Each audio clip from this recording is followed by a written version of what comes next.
I'm your host, Admiral Pegasus. This is the Pegasus Show, and it is Arcfall. Yes, it's Lower Decks 2 Part 2, and yes. So, welcome in, everybody. Hi, Harmonica. First into chat. Just did a 52 rare, and it hurt. We only had 5 ships, but still 350 mil power. Very, very close. So, that's brilliant. I do have a battle log to show you of the one we did today. If you've not seen me in the official Discord channel or briefly in Rev Juice's tavern, going on about the leader chests for these new armadas. And when I say they are a joke, they are a joke. Now, I was listening to not Rev Juice's Ultimate DJ's live stream, DJs in Cars earlier today, and apparently it's got something to do with rewarding the bigger players, so they actually contain far more loot. Okay, that's a fair assertion. They contain far more loot, and yeah. And with the roles of the way the payouts are done for the armadas, yeah, the bigger players get them. Sorry, I forgot to put the music back on. I was just watching a YouTube video. So, and then the leader chests apparently are not really there. Now, I was having a bit of a discussion earlier with my Alliance Admiral, and he was saying it's to stop players with Voyagers going out there. Well, I think that's if that is the case. I mean, I don't think it is, but I think if that is the case, then that sucks. That really takes the piss. Absolutely. Because the one thing is, if I'm prepared to fly out there with my Voyager, I don't need a warp enhancing crew because I could reach that level 54 without a problem. Hate to think how far I could actually get if I put a warp enhancing crew on there. But I think if I'm prepared to fly out there, spend 500 directives on that armada, should I not be entitled to a decent leader's chest, the same as any level 60 would, who would run the same armada and spend the same directives? Now, personally, I don't know what... I mean, there's only a few of us in chat. I mean, I'm sure once we get more in chat, we can have a bigger discussion later. But I'm sure some of you would agree, for a 54 epic, getting 28.8 thousand loot in the leader's chest, when with the 51 epic, you can get 98,000. I don't think it's fair on that lower level player, for instance, like me, level 46. I don't think it's fair on us guys going out there and spending like no incentive to actually do it whatsoever.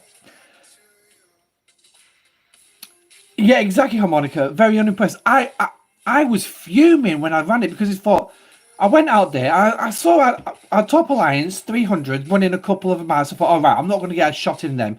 So I went round to, in fact, I'll tell you what, let's call that particular armada up. So this was the armada when it comes up. As you see, we had quite handily beat it. Quite handily. And yeah, I was the only ship to be destroyed. Obviously, I had the weaker vessel. So yes, as normal, I would actually get the least amount of loot out of this thing.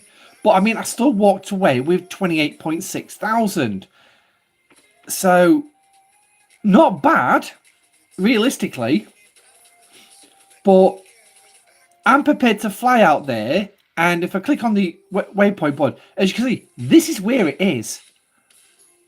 That 52 system there. I was prepared to fly out there with my Voyager and do the job. Go out there and start this epic for my alliance. I was the first one in my alliance to actually start one of these new armadas in the G5 space, and I went all out. I thought, you know what, I've got 2 epics, I'm going all out. Went all out. What happened? very unimpressive leader's chest. I was absolutely fuming. So now to say that replicate token. Oh yeah, I forgot. We've got a new loot, so we'll talk about that as well today. But yeah, I was not. I mean, this morning when I recorded the patch notes, thankfully I forgot to press record on the button on the A to Z screen capture software that I'm using at the minute until Prism gets their act together and actually puts Facecam back onto live streams. But I actually swore in that video. I dropped the F-bomb in that video. Now, obviously, I didn't. Luckily, I wasn't recording, and I did actually. When I realised I dropped it, hey William, welcome in, buddy. When I actually realised I dropped the F-bomb, I was like, oh, oops. So good job I didn't record it, but I could have dropped more F-bombs and all sorts this afternoon. It was ridiculous. I mean, some of the patch notes did not impress me inside. Some did. The fact that we've now got G5 miners. Hearing about that, I thought, yes, we finally got some bigger miners. I'm going to go after them just for the leader's chest. Now there's no fucking point. There is absolutely no fracking point me wasting my time flying out here just to run an armada for my alliance and get shitty rewards back in return. To me, this is like Scopely saying, oh, you're prepared to help your alliance, are you, in an alliance-based game, but we're not actually going to pay you, we're not going to give you a decent reward for being just the baby in the armada. Yeah. I was like, this is an absolute piss take. I need to raise this camera because it's pissing me off. It's too low. I decided that I'm going to sit down tonight before I actually fall down. So now, hey, that's a bit better. So hey yo, hey Bog, hey yo, hey Pets and hey Bog, welcome in. So yeah, so if you are planning on flying out to G5 space to start these new armadas, have fun, enjoy the leader's chest. You're going to get better rewards from actually just joining the damn thing. Or better yet, now the G4 armadas in G4 space have actually had their cooldown timers adjusted. Stick with them. If you can't find one, hang around for an hour or two. You're bound to find another epic pop-up, then run it. But at the minute, for me, the G5 ones are like they're pretty shitty. I mean, my Alliance Admiral actually did run a rare, and I'll tell you what he got. If get me Discord up on the other phone. Obviously, if the music is too loud, please let me know. Because he did post it. That one, I believe, and he did. Right, so. What he got out of the winning, it was 177,000. That's what he got for actually beating that rare. So that was his cut of the loot. That was his cut of the loot. But on the leader's chest, for what level was it? It was a level 53 rare. A 53 rare. And what he got was 41.1 thousand rare credits.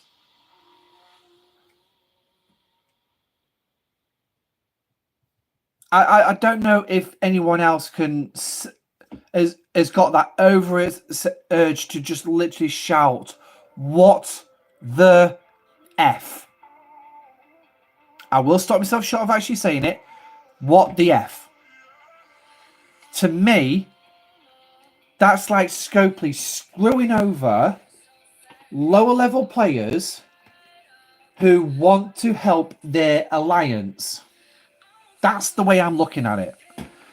Now, luckily, Eco was on DJs in Cars today, and he has taken it back, and it's barely acceptable in my opinion, but fair dues that they actually make the leader's chest more comparable to that of the G4 ones. It's barely acceptable to me, but 28,000 for doing a level 54 epic, and I'll call it up again. So it's like that's the epic, obviously. And we'll just take a look at this. So at the bottom, I've actually got 28.6 thousand loot out of this one. That's what I got from the loot tables. Now, as I understand it, the loot table drops have changed slightly for the G5 Armadas. But I did actually run a G4 epic as well. This one here. And what did I get for that? So I got 13,000 loot out of that one. Okay, so that's actually not bad. That's quite reasonable. But when on the leader's chest for this, like I've already said, I can get 98,000 for this, but 28,000 for the other one. They are taking the proverbial piss. Absolutely. Now, if you want to disagree with me, crack on.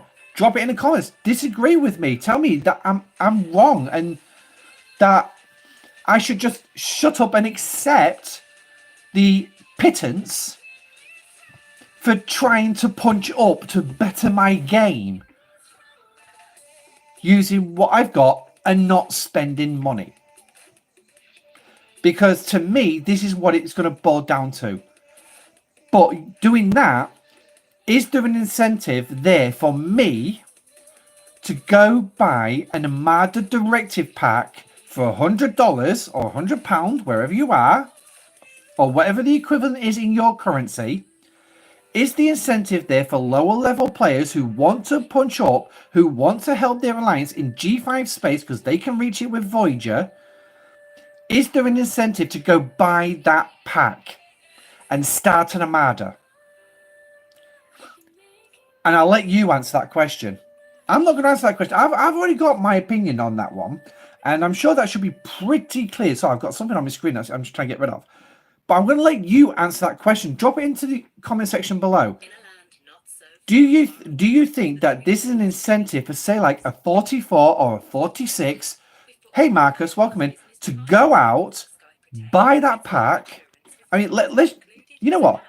Shits and giggles. Let's see if that pack's even in the pay store right now. So, we've got Refinery, we've got the Loot, we've got Syndicate XP, ISO, Fleet Commanders, Technology, Upgrades, Specials, Factions, Armada Directives. Right, here we go. So we actually have its own bucket, right? It's got its own bucket. Oh, my lordy. Looks like we've got all the different directives for them. Okay, so let's just actually put it right here. So is there any incentive for a 44, 45, well, anywhere between 44 and 50? Is there any incentive for those players? In fact, is there any incentive for a G5 player to spend £99.99 or basically 100 quid or $100 on this particular pack? Which, when we look at this pack, it's got 3 Epic Armadas in it. Is there any incentive for people to go and spend on this pack to go run those G5 Armadas? Besides the loot drop. If you know that for a fact you're going to get a player higher level than you, with a more powerful ship than you, so they're going to get a bigger cut of the loot. Is there any incentive for you to run out and run that Armada if the leader's chest is dog shit? So, but like I say, I'm going to leave that one with you guys to answer. What have I got here? Oh, okay, fair dues. Stuff all over the place. But with kids, that's what you come to expect. So anyway, how are you guys? How are you all finding the arc so far? I hope you're enjoying it. So, but that's my little rant for now. Obviously, we'll have a bigger rant later on because I'm sure when Nuts comes on, if Nuts joins us tonight, he'll have something to say if he's ran any of these armadas. So now let's get these record because I've got hostile to go kill. So now, as normal, it's Arcfall. So what we're going to do is we're going to claim these. Obviously, you all saw the fact that you've got a compensation chest. And there's 19 hours left on it, but yeah. Yeah, and Hugo. I'm sure Hugo can throw some numbers at us. Obviously, compensation chest was for the lack of incursions this month. We was told we was going to get prep. Yeah, never saw prep come. At least a bonus refinery came. That's the big thing. So as we can see, the graphics are really working out smashingly tonight, aren't they? So let's have a look at the launch day gift. So 2 shards of each officer. So nice. And shipyard directives. We might actually run one tonight. We might actually run one. In fact, I'll get these 3 repaired and we'll probably fly out and actually do it. So let's get the matrix started because the missions have also dropped as well. 300 diodes. So there's going to be another mission drop later on, which is not currently in the holodeck right now. There was asking Rev about it in his streams earlier this evening. There's another mission still to come.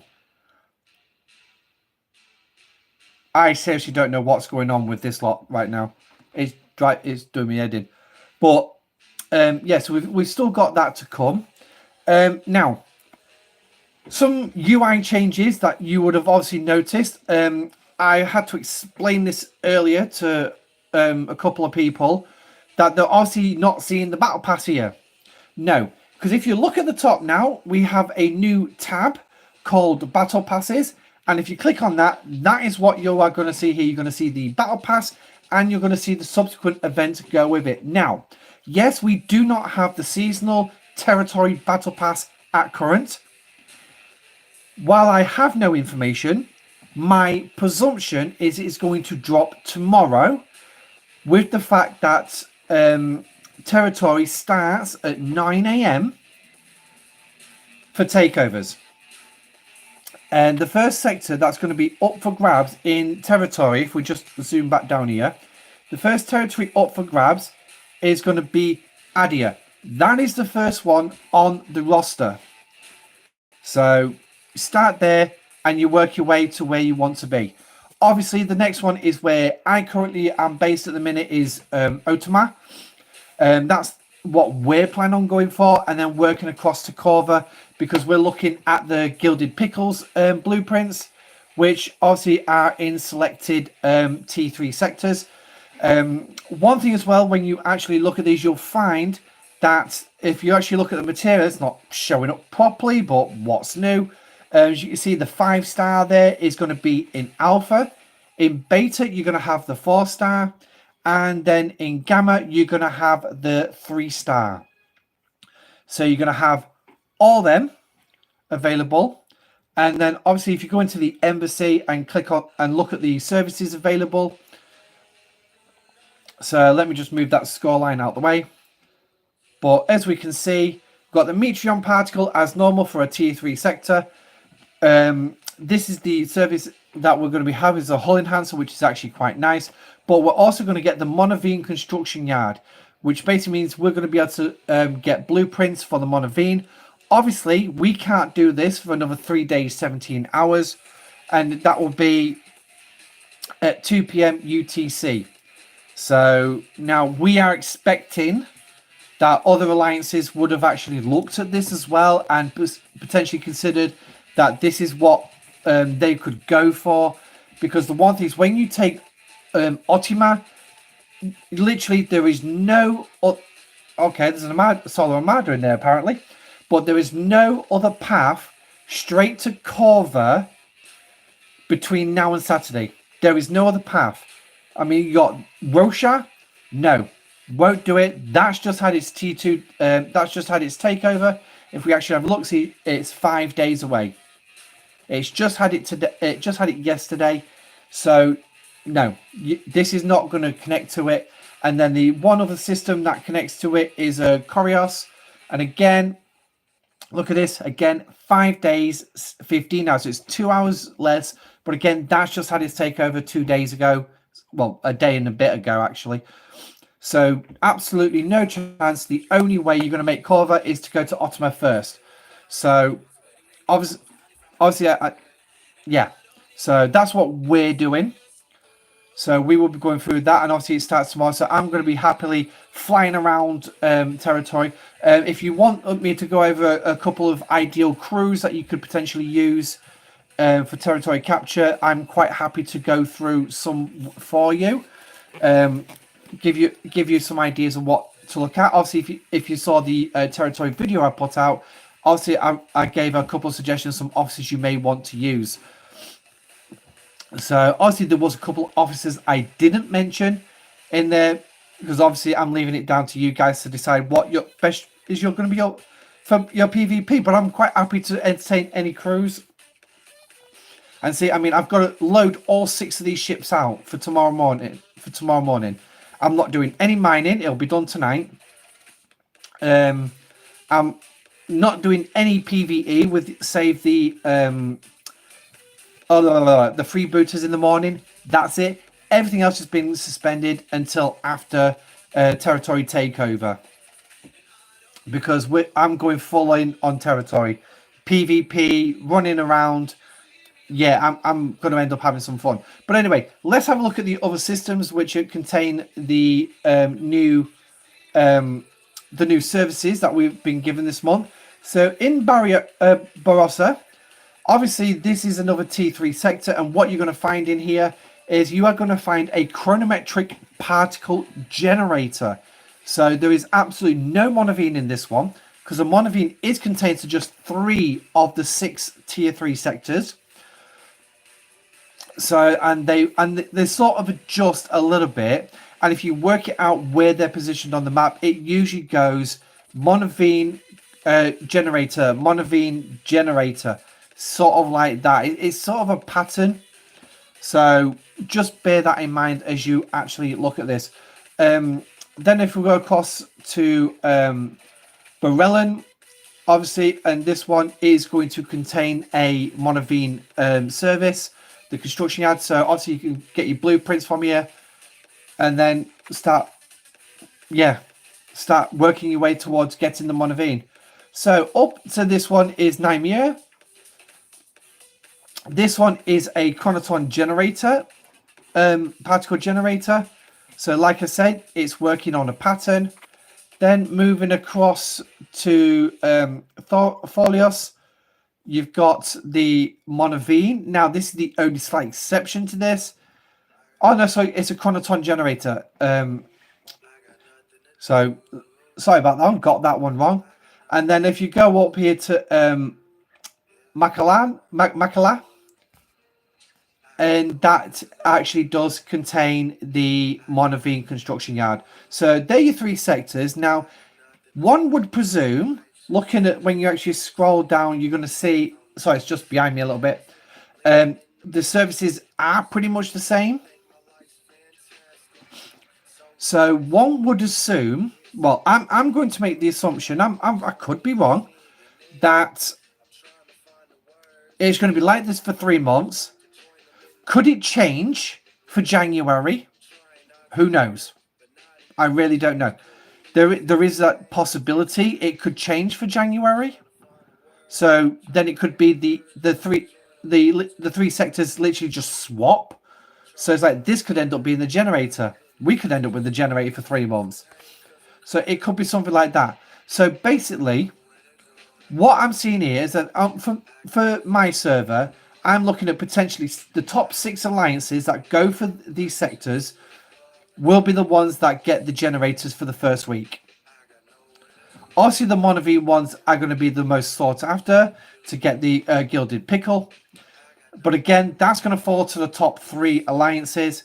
And if we actually look even on my server, we look at the top 3 alliances. If we go here. So these are the top 3. As you can see, I'm in the second most powerful alliance. 300 is our top, and then we've got a star. So most notably, we're going to be the ones going after those T3 sectors. Fox, UEV, and BWF would potentially be the next three that would probably go after the other three in theory. But again, they might muster their forces and really make a go for it. Who was it who actually had the other T3 sector? Because it wasn't BWF, I can tell you that for definite. I can't remember who it was. Yeah, I actually can't remember who actually had it.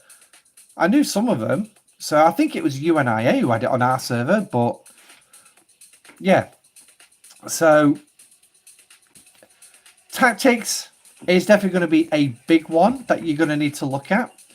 Getting your alliance admirals and commodore to work out where you're going to go. Obviously, get the rest of your alliance involved. Boo-hoo, Arsenal have lost. It's a European match, and we lost. So that's fine. We'll get rid of that. So, but yeah. So I need to get my Newton repaired because I'm going to need to send it out to Romanian territory.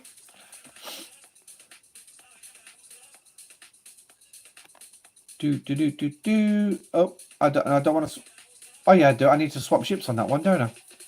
Oh, what have I just done? Ah, bloody idiot. Now there are obviously some other stuff that's been added to the game. We will quickly cover the changes made to Syndicate, and then we can quickly discuss whether we think that's a good change, a bad change. Oh, sorry, not change, additions. And to be honest, I mean, I've looked at it and I think it's not particularly too bad in the way that they've added some stuff to it. At least the good thing is they've not added another officer to it yet. So we're sticking with the 2 Orion officers that we currently have. So now, as you can see, I'm level 27. Oh, my God, I've already started earlier. This is ridiculous. But I've not even reached level 35 yet for the last little bit, and the last 270 shards for Mavery. But if we go to level 36, starting there, as you can see at the bottom, you're going to be given a full unlock to an epic forbidden technology. Yes, we will cover forbidden technology as well today, because there's been some reasonable changes on there. I mean, it looked particularly crap in the patch notes, but from listening to the stream earlier with DJs, it might not be as bad. But then again, I've never really invested the time or attention in forbidden technology, so it's like, yeah, okay, that's what it is for me. But starting off here, obviously, the biggest one I'm looking at is going to be this one, is the increase to... Hey, Damien, welcome in, buddy. Increased materials in your loyalty chests. Yes, an increase in materials. Now, if you actually take a look at the figures there, G2 materials is going to go up by 4.5%. G3 is only going to go up by 2.25%. Really? Really? Oh, God's sake. Seriously, I cannot be doing this all stream. I really can't be. G4 is going up by 4.5%, pretty much same as G2, but G5 is going to receive the biggest boost at 12%, 12 times.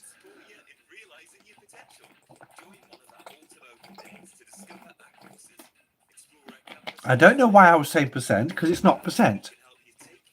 So that's a nice little start. And then obviously you've got some officer stats as well, and you're going to be given this at every single level. Yes, you're going to be given some forbidden tech gifts. Some protomatter.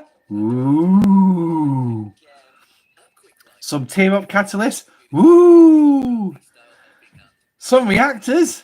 Woo! And some Taco Bells. Yeah, no fanfare for that one. So I've already got a fair whack of bells because I'd not spent them. But we do have an event paying out more bells. But yeah. So now moving on to level 37 then. So now we've got some more warp speed increase. Obviously, if you're getting out to those G5 areas, I'm looking forward to the G6. Obviously, you're going to need the bigger warp speed to get there a bit faster. Whole health and shield health as well. Daily goals reward is going up by 3 times for the it's the faction credits and reputation. So that's a nice little bonus because it means instead of getting like I think what is it? I get around about 350 faction credits when I complete my dailies. So going up by 3 times, that's actually quite nice. That's going to be the Nova saved up for in no time whatsoever. Well, it's still going to take some time, but I'm still going to get there a lot faster. So, and then, of course, like I said, you're going to get some more Forbidden Tech. Yay! So, now, as you can tell, I'm not the most agreeable when it comes to Forbidden Tech because of the failure aspect and the fact that it's literally saying to players, if you really want to succeed at this, you have to spend. Even if you fail, you need to spend. I think it should be a player's choice if they want to spend $20 or they want to spend $25,000 or heaven forbid if they want to spend $25 million. I think it's entirely up to them. Obviously, I don't think there's a player in the game who can afford 25 mil, but you never know. So, level 38, we've got some cargo capacity increase, repair cost efficiency. So, that would be nice for the higher level ships. Looking to cut down on, just cut that trick down just a little bit. Faction points as well is going to receive a small increase. And again, it's based on your particular levels. So for me, I'm going to go up by 4%, but like 10 to 19, it's going to be a 1% boost. Bearing in mind that you're only a small fish anyway. You're not getting much. You haven't got big high targets to hit. 20 to 29 is getting a 2%. G3 is going to get a 3%, and G5 will receive a 5%. So if you actually notice there's a little bit of synergy when it comes to level 30 and upwards. Now, 20 to 29 is a G3 area, because obviously G2 is 10 to 19, G1 is 1 to 10. So from level 30, there's a bit of synergy. It's going to go up in percentage according to the G grade that you're actually on. So, also, daily bonus for your resources is going to go up by 14 times. Wow. Big increase. No questions asked. That is a big increase. I mean, we already received a boost with the battle pass payouts and the resource and material payouts last month. So, yeah.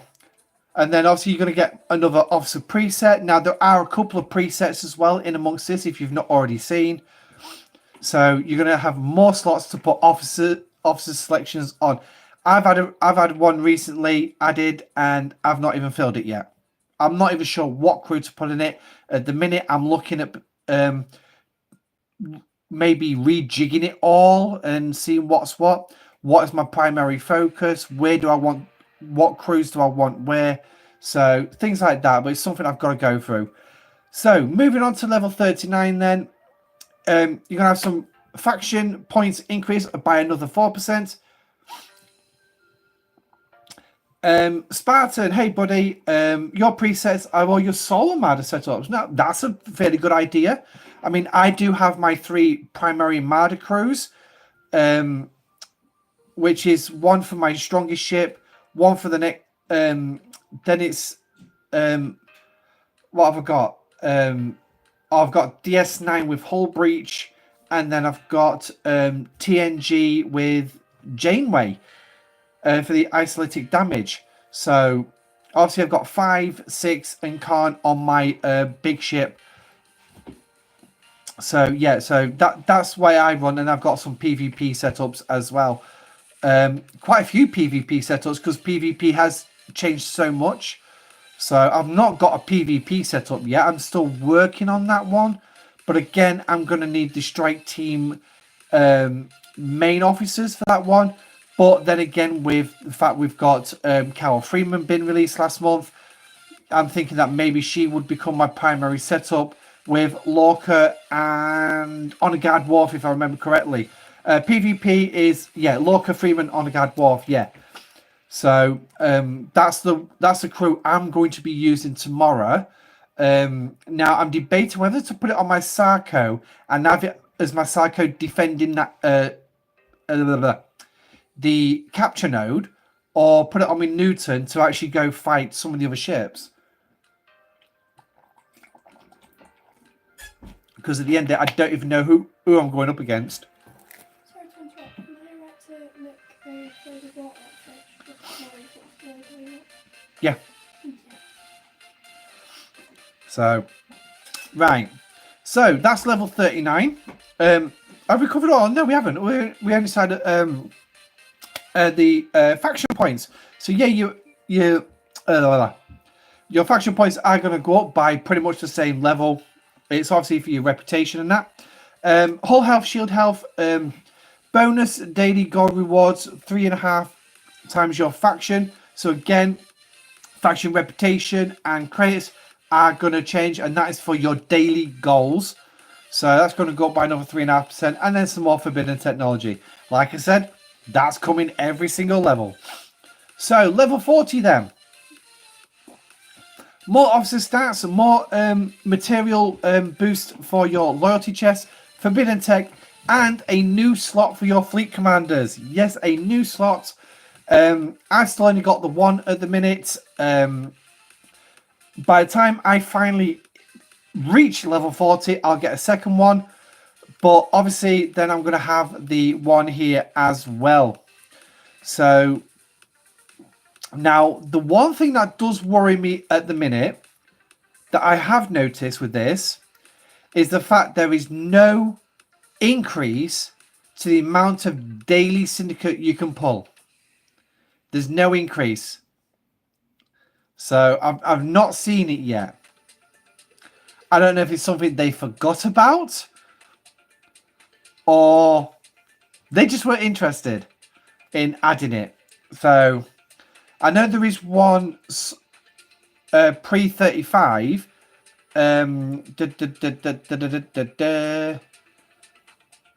Where are you? I'm sure I saw it. Here we go. I think it was in more rewards. Yeah, here we go. Level 30, Daily Syndicate XP. That's the last boost that I see. So, yeah.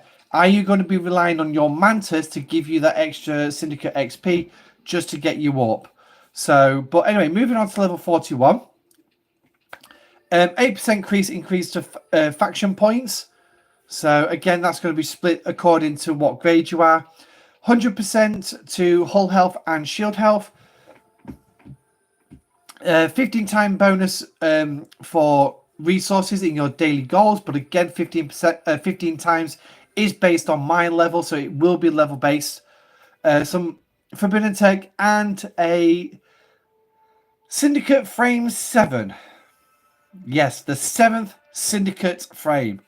Woohoo! Gotta love it. Level 42. Cargo increase, repair cost efficiency, warp speed, and another officer preset. Obviously, it's pointless me constantly saying forbidden tech gift.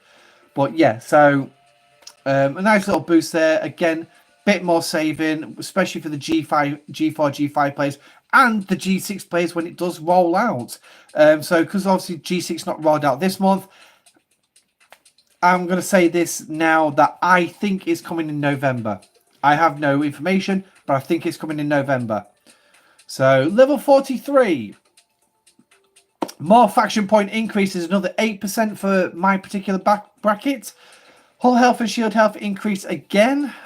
And then more daily goals for faction. What's this one going to be? Again, credit and reputation by another 4 times. Whew. These are really ramping these up at the minute. Really ramping it up. And then obviously you're going on to 44 and 45. So 44, you've got more officer stats increase, more materials in your loot chest, in your loyalty chests. 45, cargo capacity, repair cost efficiency, warp speed, resources in your daily goals, and a avatar for undercover pirate Tindy. Yay! So that's all your syndicate boosts or your syndicate levels. Yeah, I hope you have fun with that one because it's rather interesting, to say the least. But yeah, I really don't know what else to say with that one, in all honesty. So right, let's get him sent out to Romney in space. So there we go. Right, so he's ready to go grind that lot out for me. Right, so let's have a look at the forbidden tech, shall we? And yet, surprisingly, I've just sent the ship out. I could do with actually being at home. So let's bring him back briefly. Dabo style event store. Yes, the Dabo wheel has returned. And in fact, tell you what, while I bring him back, because yes, I will be doing some grinding on screen, but let's go have a look at the Dabo wheel. So, and we are going to do a little bit of a massy to see what we're actually going to get. So as you can see, we've got the away teams, we've got resource and materials, and we've got territory stuff. So now, as you can see, we've got some officers in here, a chance to gain yourself some extra shards towards Admiral Freeman. Yeah, don't know what the RNG is on there, because once again, as DJ said earlier, where is the flipping I button? Okay, he didn't say that, but where is the flipping I button to tell us how many rolls? But I mean, it's like I've got 600 at the minute. One chest is just 6,000. That is ridiculous. So these better be paying out. So now I'm going to do a quick bit of math here, because we know for a fact it's got a limit of 50 on the poll. And I'm actually going to look at the Latinum just to give you an idea of what this one chest will pay out. So that's how much Latinum you're going to be able to get in this. But again, it is RNG based. It says the word chance underneath. You've got to love the RNG. So let's have a quick look at what else we're going to get. We've got some ISO emotion at 500,000. That's actually not particularly too bad. That's actually pretty good. So if we actually worked out the price on that one, I'm sure somebody's already worked it out. So times 1,000. So wow. So if you went after this chest and you did the full 50 pull, you're looking at 25 million ISO emotion. Now that is not bad. That's not bad whatsoever. Literally, that isn't bad. I can't disagree with that. That's actually pretty good. That's a fair whack of research that I could end up doing. Obviously, you're going to get you got a chance of getting all the progenitor alloys and things like that. So refined isogen, which will help your alliance with the services and everything. So it's definitely going to be one worth considering. So now let's have a look at this one. So you're going to get a guaranteed trait XP at 813. So again, let's do the math. 813 times 50. So wow. Okay, I don't know about you, but that's not particularly impressive. Now it's good for over the month. It's literally good for over the month. But yet, if I get it regularly in the away teams, I get more than that in a month. Just in the away teams. If that mission ever pops up regularly. So, is it good? Okay, it's mediocre. So, now the last time that they did run the Dabo wheel on a 2-month event, They did increase the limit to 70, if I remember correctly. I mean, obviously, please correct me if I'm wrong. It's less than a daily pull. Yeah, it does work out about that, doesn't it? It works out. Yeah, actually. So hang on, that'll still be stored in the calculator. That's that answer. So how many days are there in October? There's 31 days. So let's divide it by 31 days. 1,311. 1,311 per day. That works out at. Now I've already claimed my trait XP for today, but I will definitely check that one, Spartan. But I don't think you're too far wrong. I literally don't think you're too far wrong. I mean, for higher level players, I'm sure you're getting more. But again, yeah. Oh, and we forgot about all the speed up, all the assignment speed ups and all that you can get. Yeah. Okay. But anyway, so now this is the one that I'm going to be looking at this month, primarily for the Tritanium. Now, 1.8 billion a pull. That's not bad. So if I actually did, and I'm sure, oh hello, would help if I actually press the right buttons. It's small. So basically, out of this chest then, on just raw Tritanium, I'm level 39. I think I get 1,150 a day. Yeah, so basically that chest is that away team's chest is giving you just that little bit more. It is just giving you that little bit more. But again, is it worth spending your Dabo currency on it? Or just do the away teams? I mean, again, like earlier, I'm going to leave that decision in your hands. That's entirely up to you if you see it as a good way or not. But yeah, I'm not going to sway you either way. I might do a video on what's best to spend your loot on, but I'll have to think about that one because I have to give some serious thought. ISO is the only one I was looking at myself. Yeah, I mean, looking at that, I mean, 25 million emotion for the 50 pulls. That's not bad.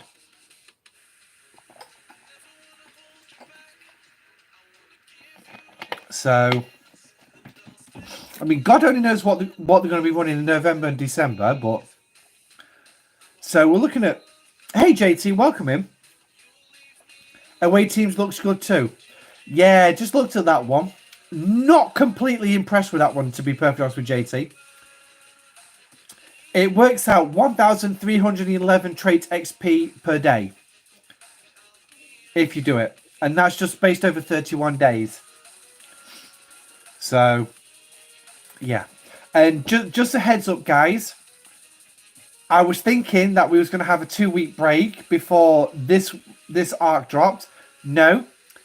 I think the 2-week break is coming at the end of this month, at the end of this arc. So just bear that in mind. So 90 billion Tritanium. That's not particularly too bad. I mean, wow. I mean, look at those payouts for Crystal. That's actually pretty good. Again, let's have a look at the uncommon side of things. Oops. Times 50. So, yeah, that's not too bad. Halloween events coming at the end of the arc. Yes, I would presume so. It is spooky season, as my partner likes to say to my daughter. So, but yeah, 51,000 uncommon refined G4 crystal. That's actually not too bad. I could do something with that. I could at least do 1 or 2 buildings. I'm not working on my Kelvin anymore. I've got one upgrade to do on the Kelvin, which is Warp Range, because I need to get its Warp Range so we can enter G5 territory. But to be perfectly honest, it's already level 35. I don't really need to do anything else. I've got the Newton that can enter G5 space. But as well, I'm going to get some G3 stuff as well. So, yeah. Wow, that's not an awful lot. Wish they had ship parts in the event store. Yeah, I wish they would. I wish they would. Because I desperately need a load for my Newton at the minute. But it's like I've literally opened the door for 47 to be able to start its upgrade. However, I'm seriously short on both uncommon and rare ore. So moving on briefly, so the ore one is going to be something I'm going to be looking at. So looking at this then, so we've got 13.5 billion par steel. So again, let's have another look, see what we're going to get. 13.5 times 50 is 679 billion par steel. Now, I should have said this earlier. Okay, I am an Ops 46, as we all know. So these are going to be what I see. This can be different depending on your Ops level. I should have put that disclaimer out there first. Should have done that. So, but anyway, moving on then. So ore. Well, looking at this, the ore's like half of the wow. That is not very high. I mean, what's that? 561.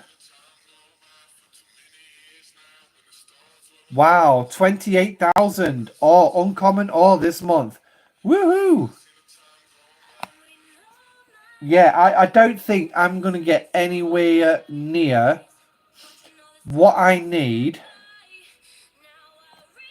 Yeah, I'm not going to get anywhere near what I actually need for Ops 47. I'm going to have to wait till, yeah. Wow. So, I'm not quite impressed with the ore on that one. Really not impressed with it. It's like one of the most sort of needed materials in the game for your buildings. Yeah, and they're not actually going to give us a lot.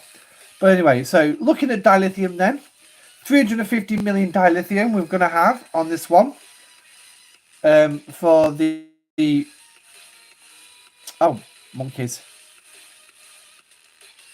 So that's going to give you 17.5 billion dilithium. Yeah, 17.5 billion. Wow. Oh my god, so even the gas is low on this one. It's only, again, it's 28,000, just like the ore was. Wow. So this is pretty much, it's going to be a titanium crystal centered Dabo wheel. Yeah, the miners do need it. So, but I mean, it's one thing I can actually fill up on that ready for my Talios, really. I can fill up on for my Talios, making sure I've got enough crystal. But again, most of the research that I need is crystal and ore based. So, are we getting 300,000 tokens by the end of the month? That one, Damien. Hey, welcome into the stream. I really cannot say. I would hazard a guess, yes. It would make a little bit of sense, but this is Scopely, since when do they ever make sense? In all honesty. So, but looking at the events that we've got today, then obviously Friends in High Places, this is going to be the meta that I can't remember its name. And this is the one where you're going to be able to get, you got 20,000 in one day. Ooh.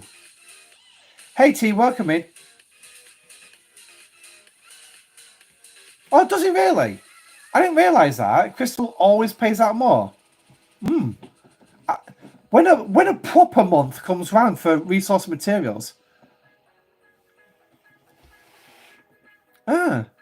Yeah, when a proper month comes around, I'll actually have a look at that one. Because that's quite interesting to know that. So, but anyway, yes, this is the meta you got. You got all month, and it will require 100% participation in all events, all SMSs.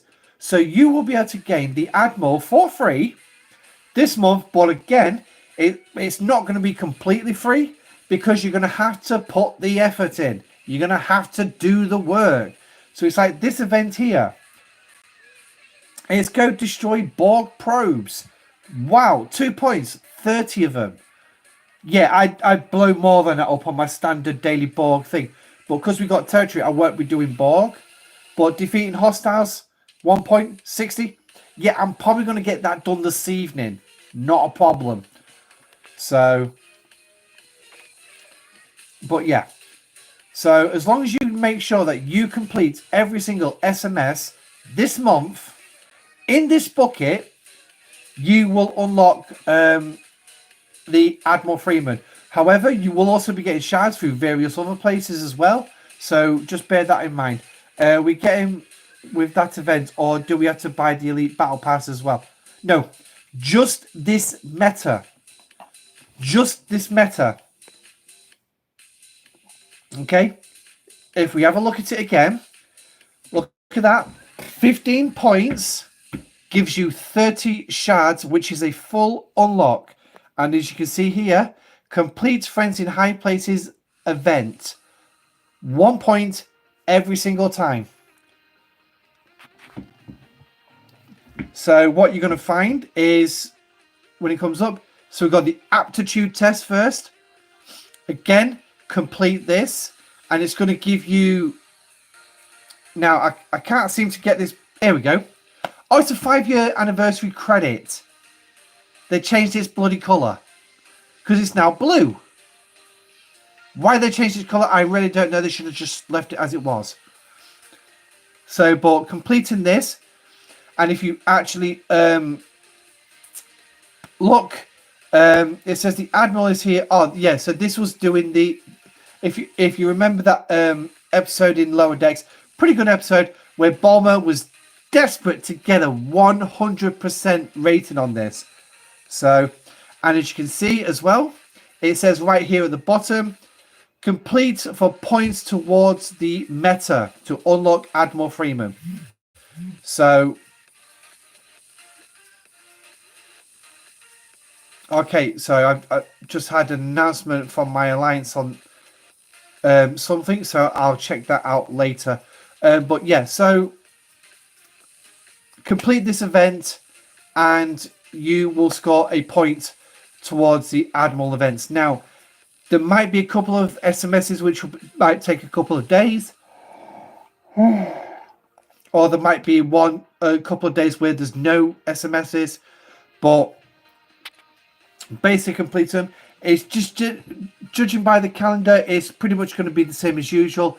Kill hostiles, officer XP, ship XP,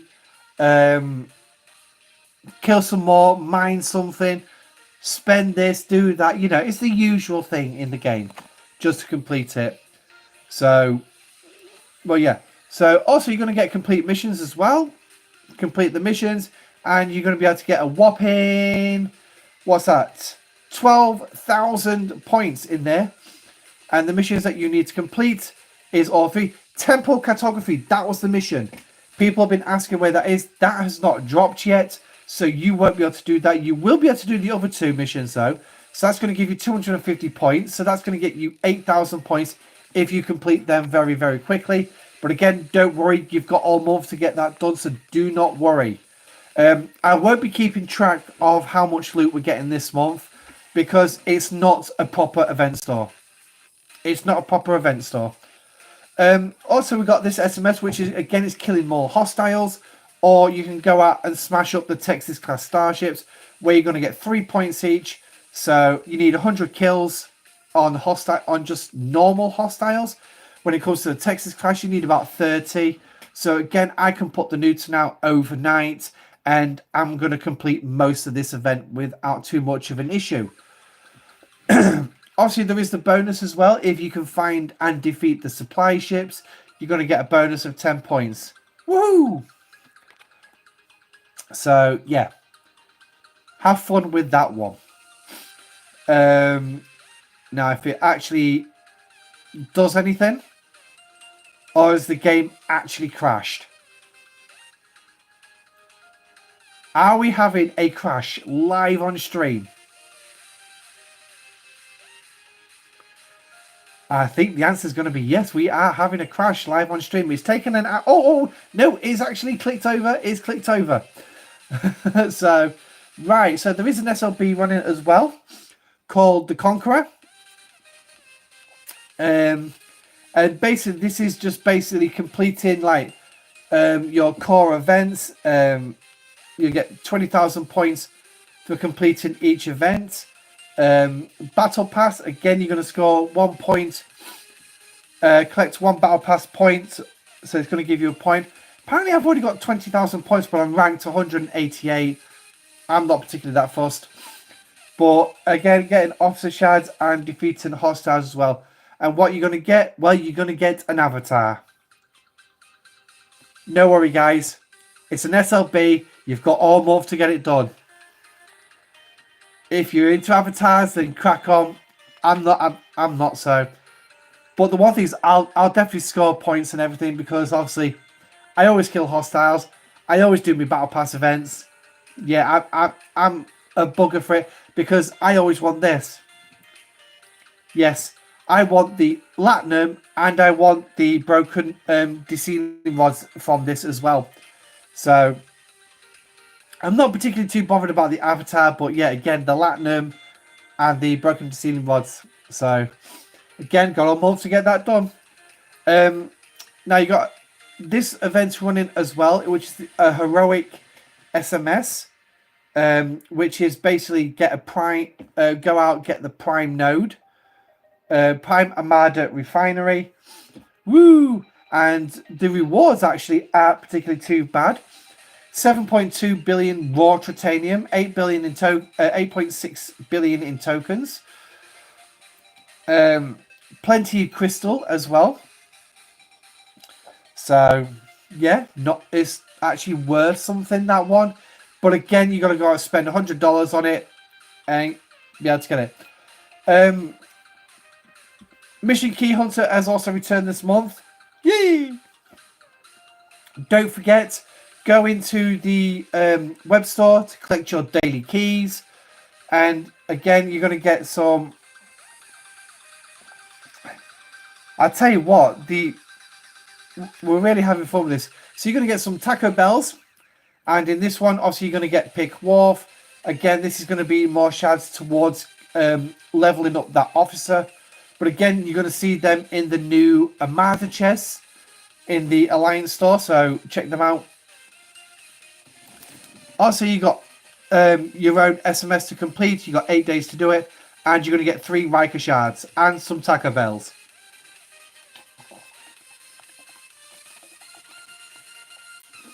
I'm literally beginning to think that some of these events are literally just, you know what? We don't know what else to put in. We'll just take that event and we'll put it in. Didn't you run that event last month? No. That's your imagination. We didn't do it last month. Sometimes in life, yes, we did. feel like you're disappearing in So, and it, we all do it. yeah. Below the radar. Multi-phasic Hunter has also returned. Sometimes you want to find something For those of you who love to spend those multi-phasic credits. And again, it's obviously giving you enough shards to go unlock Odo. Or at least level him up, tier him up to tier 2. Or go a little bit further. So, they are the events that we've actually got this month. Now, let's have a quick look at the Battle Pass. Now, like I said, this is where we're going to get both sets of Battle Passes. The Seasonal Pass, which is going to be your 90-day Battle Pass. How that's going to work, I don't know. But apparently, it's going to be like some challenges and things like that. So, it'll be interesting to see how that one's going to actually work. So... Now, as you can see, I've already got the first 2 levels. I've not got the Elite Pass yet. Didn't win one in Rev Stream. And Lube's doing his Battle Pass giveaways tonight. So, bit buggered because I like playing the marbles on these streams. But so it looks like the end of the week when I get paid, I'm going to actually be able to get the $20 battle pass. Now the elite battle pass for the territory side is going to cost you $50 or £50. It works out $10 cheaper than this thing over 3 months. So you will be able to unlock the bottom line. How it's all going to be laid out and set up, I just don't know. But it'll be interesting to see and whether it's worth going for. Whether it's worth me saving up that money to actually get the elite line by the end of the 3 months. But we'll have to wait and see. So you're going to have the usual. You got some officer shards. You got about 5 of shacks in the top line. In total, you got about 24 of shacks if you actually buy the elite battle pass as well. Got some Admiral Freeman shards in here as well. So, yeah, tokens for the ticketed events. Some independent credits. What else was with that one? That was some uncommon skill points. This one had some faction credits with it. So there is a nice selection of stuff in here. But yeah, no different than usual. Was it this one? Yeah, so this one here, you got a chance to get 125 shards of rare formation armada. The other 75, though, shock horror, is on the elite line. So yeah, if you want to actually get the full one, you need to spend $20 on that. Also on this line, you're going to get some of the emblem assessments along with some syndicate XP. Yeah, okay. They're the things that you actually need to build your building up, but you don't get an awful lot dropping whatsoever. But yeah, there is another 200 full pull of a rare formation armada. So spending $20 is actually going to give you the big payouts on. It's going to give you 2 rare formation armadas. I'm just losing track of what I'm talking about right now. So now this is the one that I actually do like because I get these nice 1 billion dilithium tokens. So as you can see, the payouts aren't particularly too bad. This is the elite line, by the way. So, but if we actually look at the ordinary line, again, I'm still getting a billion token on that one. Payouts, not particularly too bad. I can't grumble. Literally can't grumble. But again, it is something that I'm going to go for because obviously I do want the resources and materials contained within this battle pass. I mean, if we actually look at milestone 17, look at the raw tritanium between the two, 18.2 billion tritanium just on that. That's a lot of tritanium. A lot of tritanium. So yeah, that's part of the reason why I go for the $20 battle pass all the time.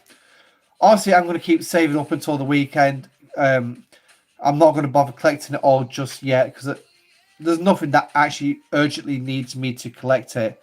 So now, what did I send the Newton home for?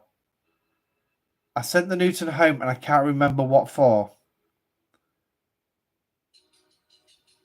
Oh, blooming hell, I just realised I'm nearly at 74 million power. Oh. Anyone can remember why I sent the Newton back home before I went to have a look, before we had a look at the events? Please let me know because I can't remember what I sent it home for.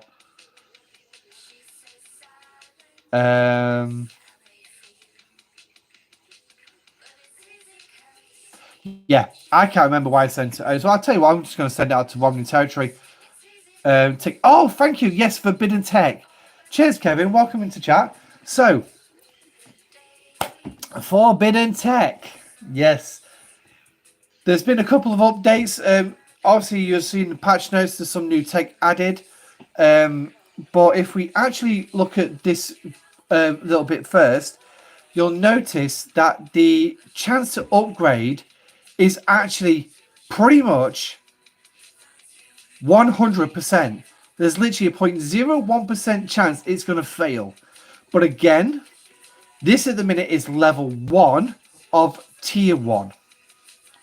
So if we click level up, and this is the bit that still really irks me off, is you'll lose the materials if it fails. Hey, we succeeded. So click level 2. And I can still do... Oh, there we go. It's dropped by 0.01%. Yours is 135% chance since I failed 5 times before the update. Wow. Wow, that's good. 135%. That's... If that doesn't guarantee you a level up, I don't know what will. So now, because of the Protomatter situation, I can only go 1 level higher. So what am I going to get here? I'm going to get an increase of 70% of damage to hostiles. Will we succeed? Oh, we got that 0.02% chance it's not going to succeed, but no, it did succeed. So now up to 220, but again, that's it. Now I can't actually do any more. I have to go do more Q trials to actually start building up my Protomatter again. Monkeys. So unfortunately, I don't have enough to actually do any upgrades on any of the others. So oh no, hang on. Can I think I might have some. Wow. I'm starting off at 110% on this one. Oh, hang on a minute. Why is it giving me that 10% benevolence already?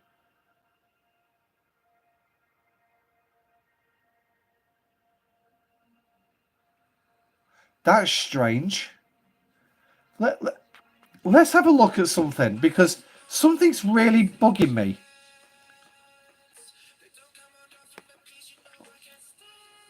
Yeah, so I'm not going to get benevolence on that one. It was this one. Now, this one has had a number of fails on it. No, it's still... Okay.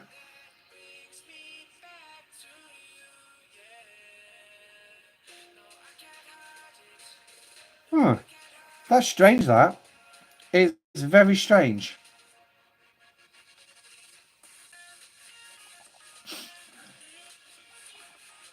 But anyway, so let's have a quick gander at the new stuff that they brought in then. So,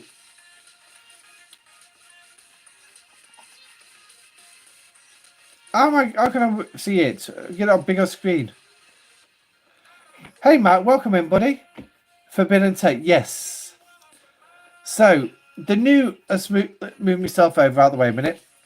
So, the new Agamus Forbidden Take is going to increase your piercing stats against hostiles.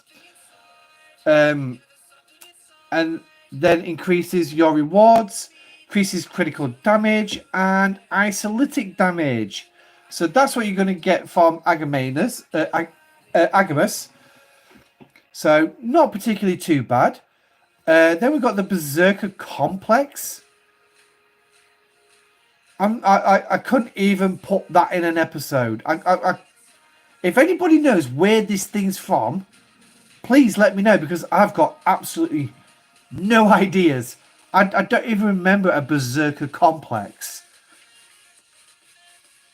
Literally, I'm racking my brains for all the episodes, and I through TNG, TNG, DS9, Voyager, I can't remember. They're all the ones that Q was in. And I do not remember a Berserker Complex. Literally. Even stretching out to Enterprise, I can't remember a Berserker Complex. So, but anyway, this one will increase your increases interceptor isolytic damage, piercing stats against armadas. This is all against armadas. Critical damage and critical chance against the miner. So that's what the Berserker complex is going to give you. Then we got the Druid missile, which I do know where this is from. This is from Voyager, when they encountered that intelligent life form crashed on a planet. Should have exploded, but it didn't. And again, this is Ice Explorer, which is doing the exact same as the Berserker complex, which, yeah.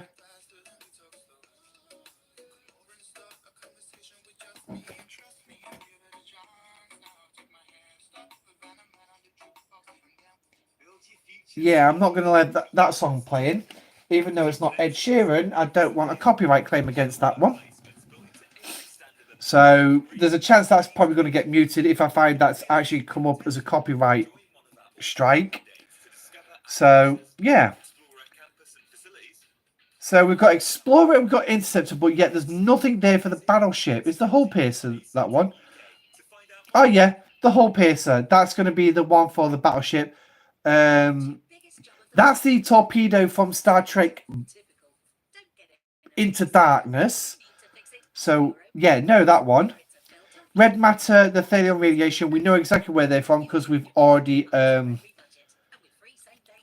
we've already had them, so we know what they're for. So next up, we're going to have the Breen energy dampener, which is going to increase Actium venom rewards on the Mantis. Okay, nice, fair dues. Then it's going to increase mitigation against hostiles. Okay. Increasing crit damage. Okay.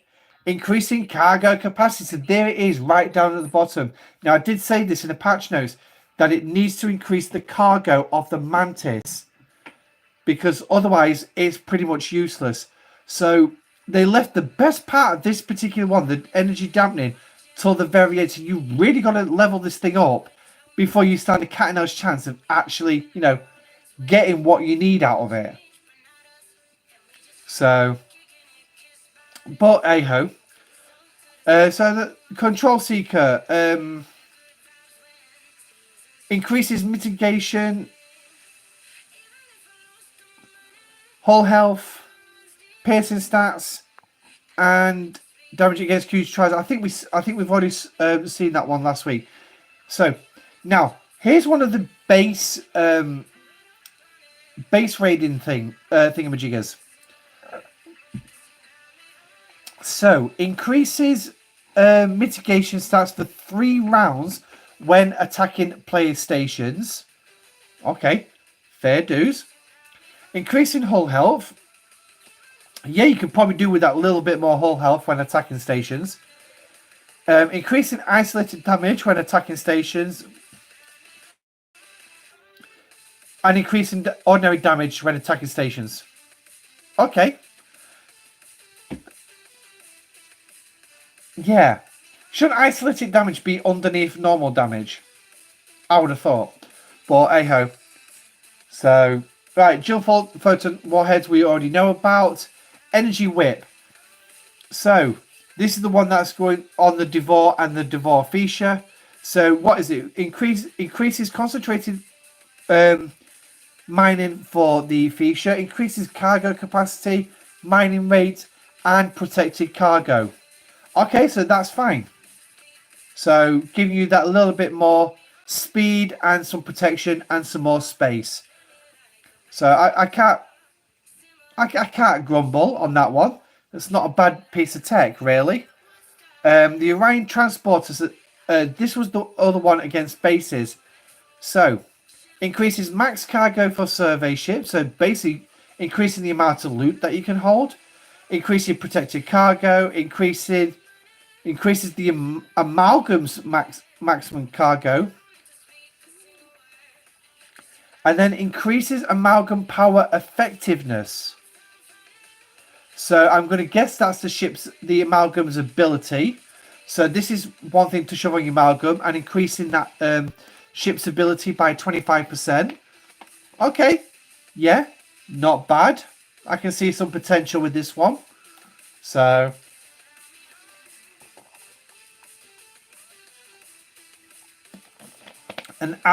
Yeah. So there is some nice little bits here to help. yeah, I can't really see much in the way of what it's going to do, but hey ho. I'm sure they're going to have some brilliant boosts when you actually do get them leveled up. So, but anyway, right, let's get the Newton to where it needs to go. So, right. So, that's that bit. Now, let's have a look at the officers this month.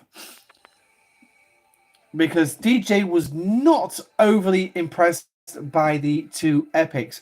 And I will go through the sourcing for this month as well. Because, yeah, sourcing is going to be an interesting. So, starting with our first one, which is Admiral Alonzo Freeman, Carol Freeman's husband. This one, obviously, we've already mentioned how it's going to be sourced this month. And I think this one is actually going to have more value to players for going out there. First one is the cargo bay converter, actually putting them on the bridge, which is increasing your cargo size by 20%, starting off. But, yeah. Now, you need to think about, is this going to be an effective ability on the ship? Because, in my opinion, I already have 3 bridge officers that individually do way more than 20% increase.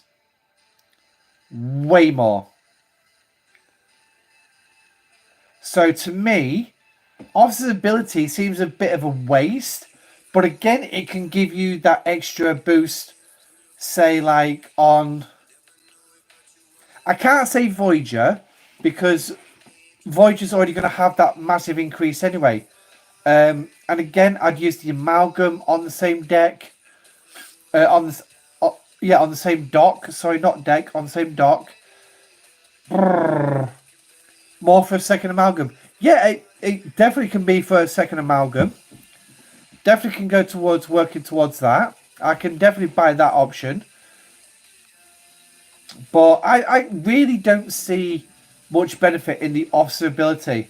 Now, for me, this officer is going to be more beneficial below deck when grinding. So it's like, I've just sent the Newton out right now to Romney in space. I'd easily have him. That Doc Val mix-up could have been worse. Oh, yes. It could have been. But yeah, so increasing by 10% when you defeat faction hostiles.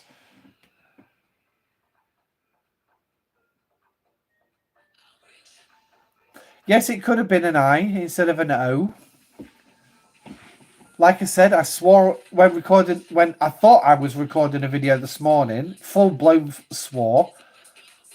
So I was just glad I wasn't recording. So it's not above me to actually slip up somewhere along the line. But yeah, so to me,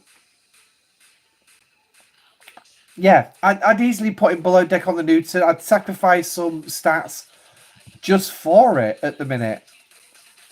So, I mean, at the minute, I am getting around about 12 to 15 million in reputation, Klingon rep, per visit to Romulan territory.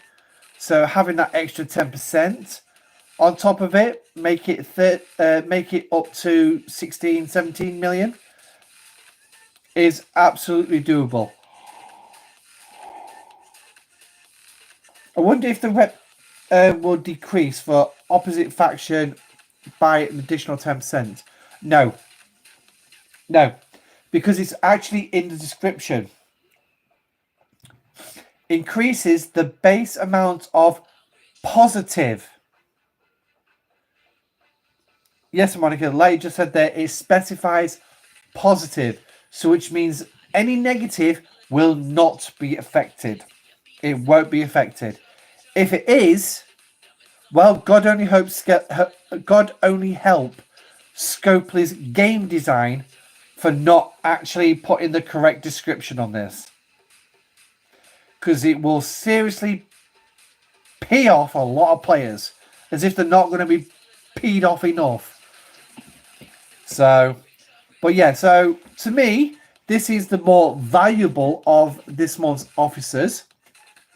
So, but let's have a look at the other two because we can't leave them out. So the first one is going to be Shax, our mad Bajoran, who loves to get in, who keeps wanting to get into fights all the time. Hey Nuts, welcome. You didn't get a notification.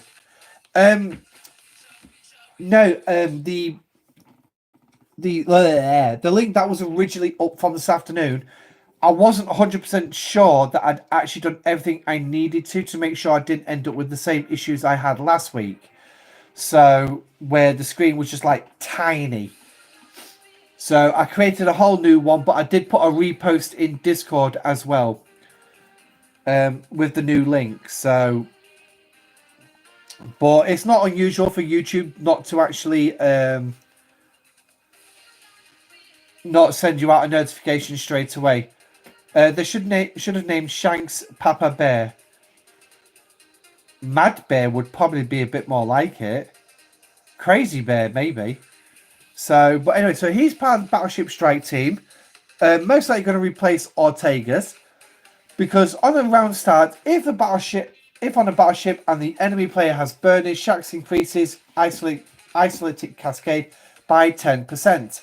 So now this one has a little bit of a chance of not being as effective as the other two in the same boat. Obviously, for the other two different strike teams, because obviously burning doesn't proc. Yeah. Well, I heard it mentioned apparently it won't start that first round with burning. It would be the round after, but I suppose if you've got burning proc straight away, in guys like Jojo, yeah, I can see it happening. But Strike Team Lalonde's officer ability doesn't proc burning straight away. I think it needs an officer. So I think it needs something to actually happen. For it, let's have a quick look. Oh no, not that one. Oh yeah, so you have to be hit for burning to work. So yeah, so Shax is not going to have proc until the second round. So maybe not as effective as Ransom and Billups, but again, Strike Team Battleship is still probably the stronger of the three. So. But then again, I wouldn't know because I don't have the Interceptor and the Battleship one. But anyway, so if on an Explorer with morale, increases isolatic defense by 40% for 1 round. Same as the other two. Yeah. Okay. So now this is one of the more interesting officers, in all honesty, because of what is it? This ability? Yes, this one. On round start, Tahan has a 40% chance to apply a random state to an enemy player's ship for 3 rounds. Now, you'll notice there's one state missing. Yes, one state is missing, and that is the assimilate one, which is strange really because it is a state in the game. But now this is actually being a little bit more specific by saying it's actually the original 3 states of the game. Okay.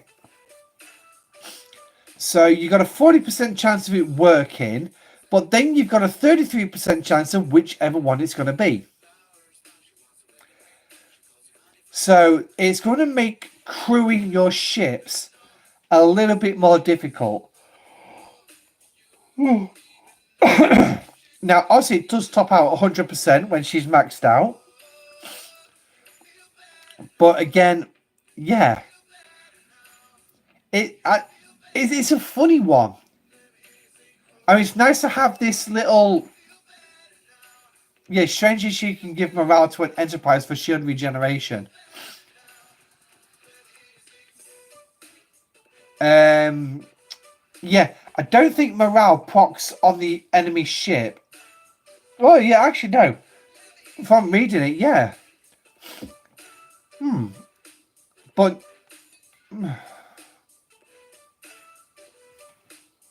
I don't know. I mean, there's a possibility that could actually happen. That's an interesting thought there, Damien. A very interesting thought. Could it? Yeah. Could it actually keep the Enterprise's shields up? I don't know. I mean, I don't even know if that's how morale actually works. So, yeah, like it's working against you. Yeah. I don't think that's how morale works, but it's definitely an interesting idea.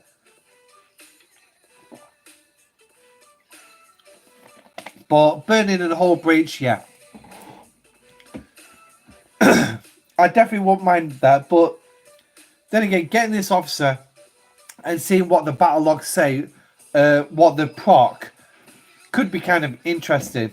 Could be kind of interesting if the proc morale in round 1, burning in round 2, and hull breach in round 3, and then just keep alternating like that all the way through the fight. That could be very interesting. Very interesting. But anyway, so below deck ability. On the start of on round start against players, increases isolated defense by 50% for 1 round. So I think this one is going to be the one that's going to be the most useful from this officer. Give you that boosted defense against isolated damage. Especially given the fact that isolated damage right now is proving to actually really, really provide some big boosts. Now, I do have a theory for it. Did I put it in the video this morning? My theory on isolated damage. I can't remember if I put it in the video this morning, but I'll give you my theory now. So we all know G6 is going to be rolling out soon, right? We all know that. Could all this isolated damage that we're being given to the point that when officers are pretty much maxed out, they're going to provide levels of isolated damage which exceed your standard damage by a whopping large amount. So, is the G6 ships, the hostiles, the player ships, are they going to have such stupidly high shields, shield health, and hull health that you're going to need all this isolated damage to actually damage them?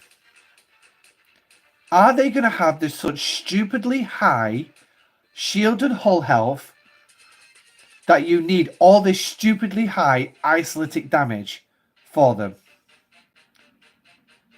Because the way I'm looking at it, yes, that would be the answer to that. I can't think of any other reason around it. But again, that's the third one tonight that I'm leaving you with is, what do you think? Do you think that could be a plausible reason why isolated damage is so stupidly high? Could these G6 ships be stupidly high in terms of hull health and shield health? Or maybe just the hull health on its own? I mean, we know for a fact that we've got the Negvac coming. We know for a fact we've got the Sovereign class coming. Because if you've watched the videos that's been released by Scopely last month, there was one where they were talking with game design and they actually had it on screen that they were designing the Negva and the Sovereign class. They were designing them. So, they should be coming. Now, obviously, the Sovereign class is most likely going to be the G6 Epic, because it'll be the Enterprise E. The Negva, I'm not quite sure how that's going to fit in, because the Negva was not an interceptor. She was a full-blown battleship. And we all remember where the battleship stands for in the Klingon section. It's the uncommon ship. But why would you put the most advanced Klingon ship that we actually know of from canon, the most powerful Klingon ship, as an uncommon ship? But yet you put in the Sovereign class, which again is no longer the most powerful ship we know of, because the most powerful ship we know of in canon for the Federation is actually the USS Voyager J in Discovery. That's the most on canon. That's Voyager J is the most powerful ship. It was the flagship of the Federation in the 32nd century. It's going to test the new Spore drive systems. Obviously, we never saw it fight, but you can imagine it's got some pretty powerful weapons. So, but yeah. So that's my theory on isolytic damage and why it's so stupidly high. Let me know what you think. So now, the officer sourcing this month. Obviously, like I said, we've mentioned Freeman's sourcing, so we know how that's going to work. We are going to have the usual weekends, where the first weekend is going to source Dr. Tahan through an heroic SMS. There will be no SLB with this, as it currently stands.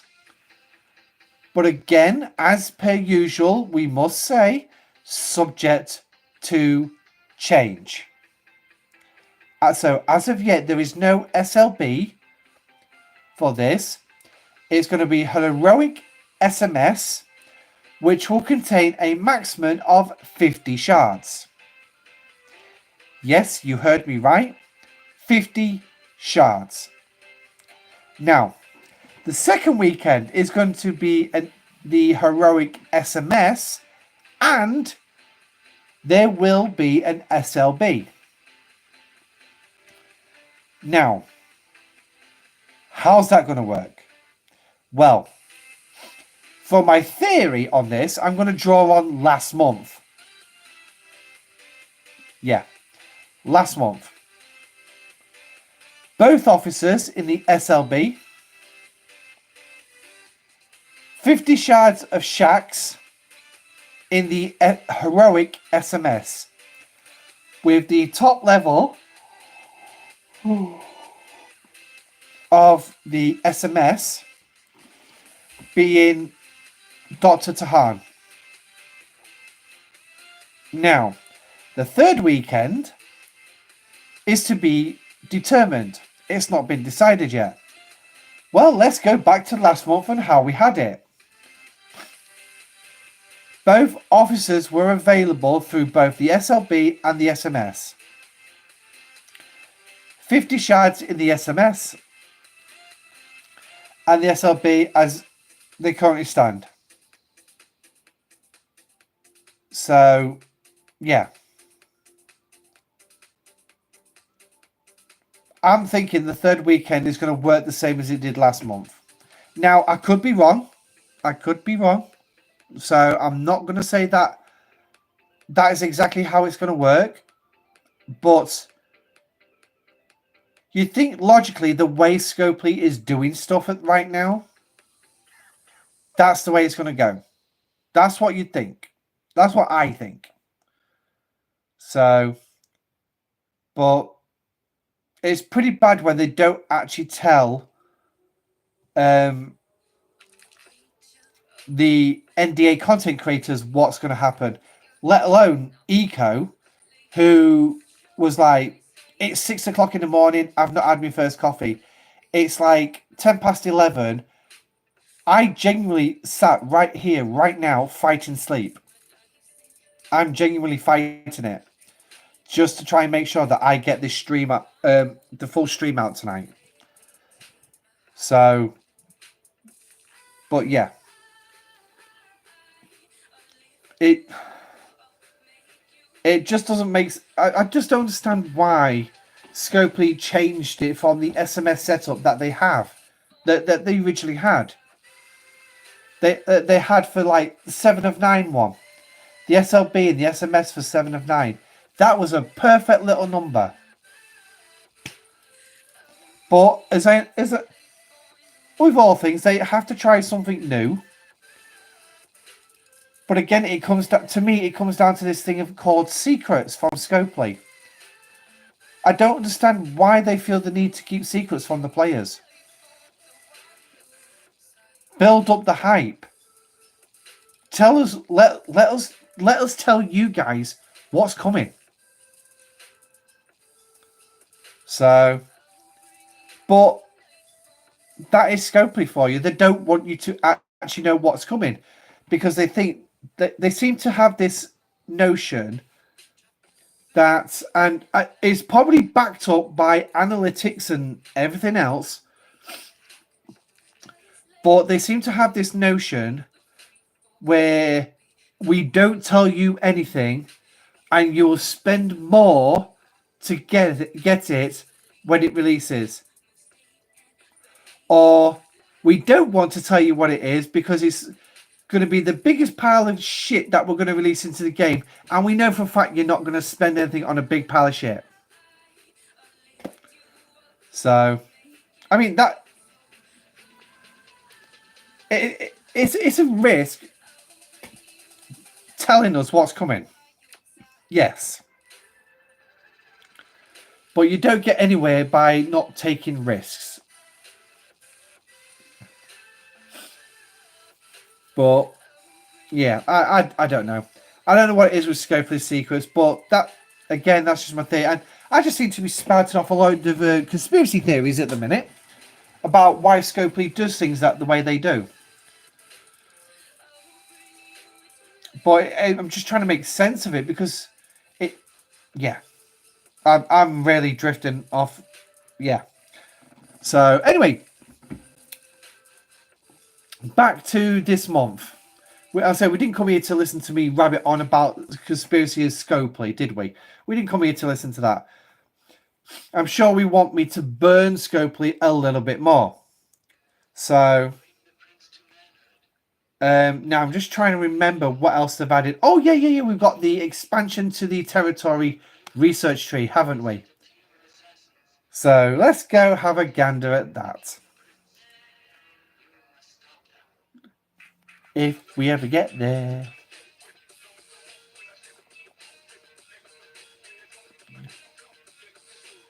Hey, High Tone, welcome in, buddy.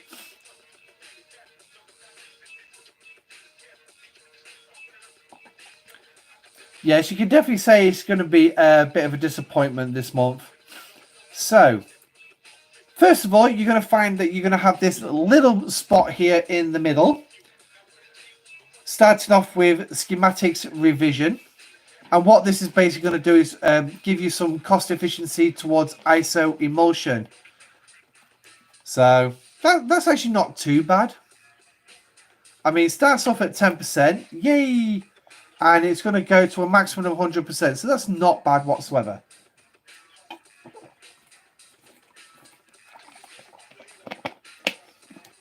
And bear in mind that that will stack with the emulsion efficiency savings from the Starbase tree as well. So then you're going to have refined fission, which is going to give you some cost efficiencies towards phantom particles. Again, starting at 10% and topping out at 100%.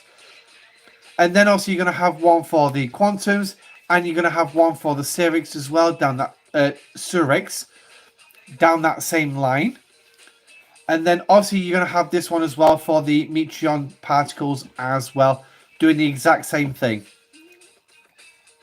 So, and then also we've got this one here, It is for the sarcophagus, increasing base mitigation stats of the sarcophagus by 50% out of the pack, and it's going to top out at 210% as a maxed out piece of research.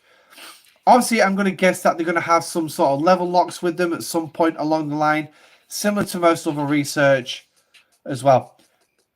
Also, we've got more research coming down the line here. We've got standoff tactics, which is decreasing opponents' base weapons damage against players. This does not work during station defense. So if you are attacking a station, you will be able to decrease the weapons damage of the opponent's base by starting off at 10% and topping out at 70%. So now this is a nice little number. It should start helping teach players, hopefully teach players how to shield better, because you're basically going to lose a lot of weapon damage, and it makes ROM infinitely more needed to not ROM, sorry, not ROM. Oh.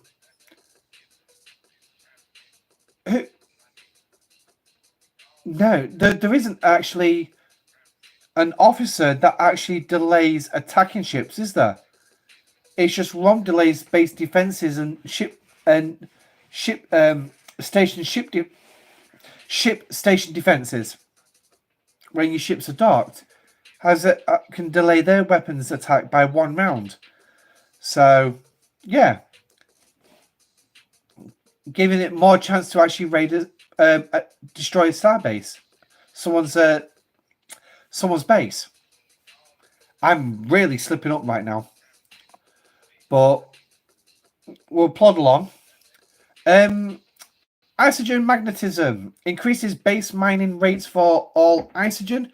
So you've already got the previous 3 levels further back in the research tree, and now you're going to get an extra boost, which is actually going to be aimed at all of them. Again, starting off at 10%, but maxing out at 110%. So not a bad little number, really, to mine isogen faster. Yeah. So now moving on to the next batch of researches. And if I start here, it's going to increase your gas. This one is the advanced superchargers, increasing your mining rate of gas. And then the other 2, the reinforced augers and the backroom drills, are going to be ore and crystal respectively. So basically just increasing your mining rate. The next one's long polarized cargo, warrior stash, and restricted compartments is protected cargo, which is again is going to be another nice little boost. If we actually just look at this one, it's going to top out at 180%, starting off at 30%, 180 being its max. But again, it's going to be aimed at like your Federation ships there. That's your polarized cargo. Warrior stash is going to be the Klingons, and restricted compartments is the Romulan, which are denoted by the actual faction symbol on there as well. Warp core overclocking, again, that's increasing your warp speed. Starting off with a 20% increase, topping out at 180%. So being able to reach those G5 areas a little bit faster, and the new G6 when it comes out. Heronian alloys, and is that the hull health one? Yeah, increases hull health. Starting off at 40%, maxing out at a whopping 400%. So that's pretty good. I do actually like that one. Covariant shielding, again, shield health 40%, and again will max out at 180%. And then to round it all off in here is increasing officer stats of all ships. Sorry, not just increasing officer stats, starting at 20% and topping out at 185%. So, nice little bundle of bits of research here to begin with. As you can see, it says upgrade ops to unlock, so there is more to come. There is more to come. But again, I need to be up there, and I'm guessing. Let me just have a look at this one. R&D 42. So I'm going to guess that I need to be at least ops 50 to actually access the rest of it. So nice little boost to research. Yeah. But that's pretty much all we've actually got this month. I can't think of anything else off the top of my head. Obviously, we've got the new primes coming in. And actually, speaking of the primes, just show you the one that says there was an additional level to it. It's prime structure, and as you can see, increasing hull health by 400% as level 1. Level 2 is going to give you that an extra 400%. So which this is what it said in the patch notes. It's just giving you that one additional level to this particular research. But again, it's still going to be a 400% increase. So you're maxing out at 800% once you've actually completed it. So here's your Prime Commander slot as well. Giving you that extra slot. And the particle you're going to need is Prime Valor Emblem, which you can only get through the in-app purchase. So that's the Prime. I don't think it's there at current, but we shall see. So let's have a quick look at the events then that we've got coming up.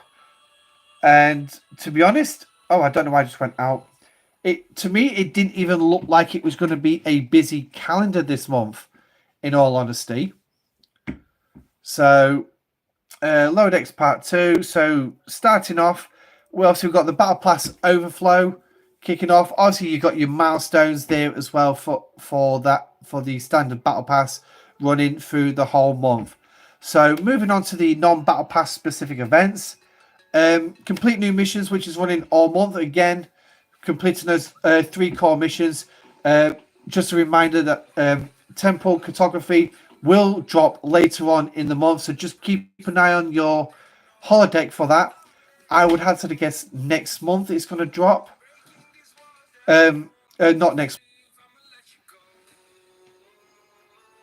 Anna, your eyes. Well,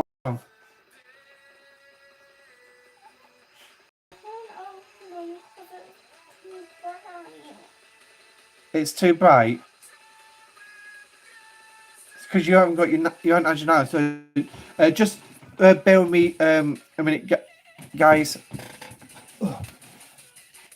Right, come here. Let me just go put your nightlight on.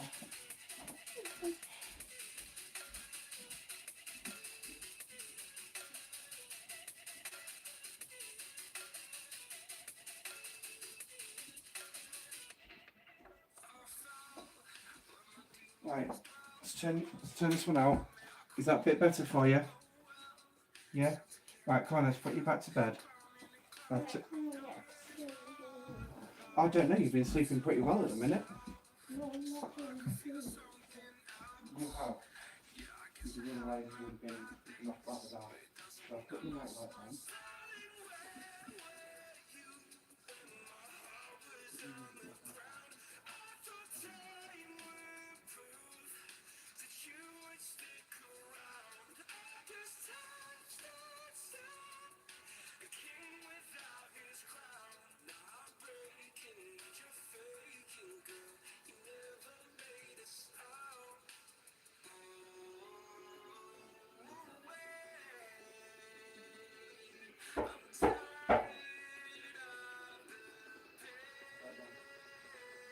Bailey?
I do apologise about that, guys. Sorry. Oh.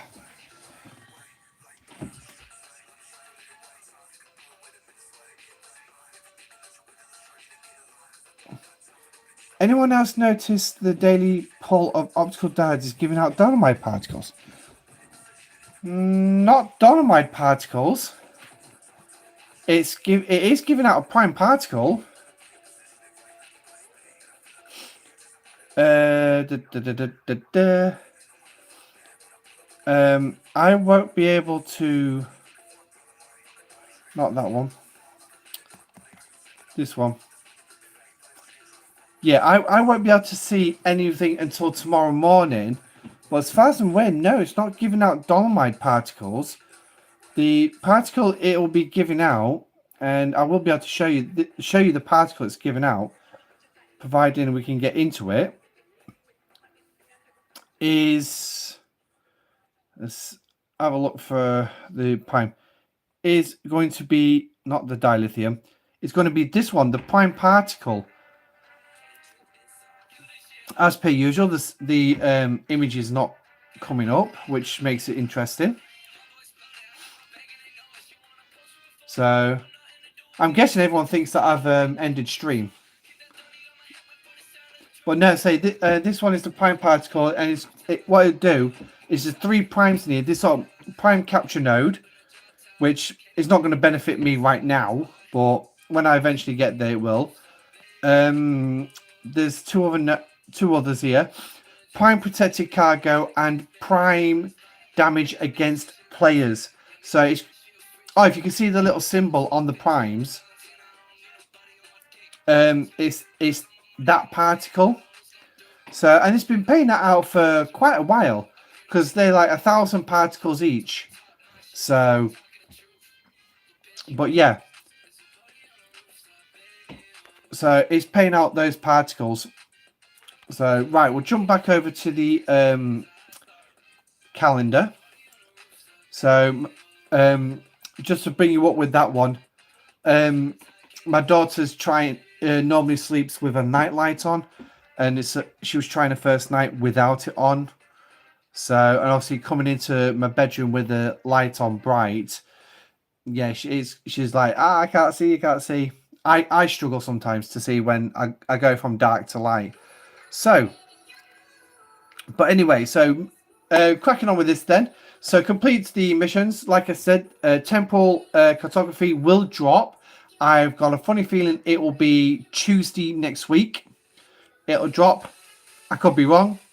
So, but as well, just a quick point out at the top there.